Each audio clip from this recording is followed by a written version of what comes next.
Hi అన్న, అందరికి నమస్తే. నేను మీ రైతు తమ్ముని నాగార్జున. అలా ఈరోజు వచ్చేసి మళ్ళీ వంకాయ తోటలోకి అయితే వచ్చామన్నా.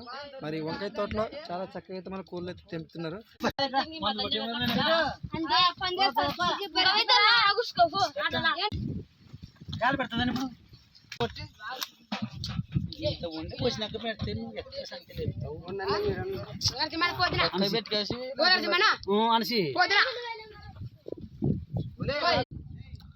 అన్న మరి చూశారు కదన్నా, మళ్ళీ ఇప్పుడు వంకాయలు తెంపేది మళ్ళీ దాంట్లోకి సంచుల్లోకి వేసేది మళ్ళీ చాలా చక్కగా అయితే వేశారన్న వాళ్ళు. మళ్ళీ వంకాయలు తెంపేది వాళ్ళు చూపిద్దాం అనుకున్నా, బట్ వాళ్ళు తీయలేదు. వాళ్ళు ఏదో కొంచెం ఫీల్ అయ్యారు, అందుకని అయితే తీయలేదన్న. మరి వంకాయ తోట రండి చూద్దాం. మరి వంకాయ తోట అయితే చాలా బాగుందన్న.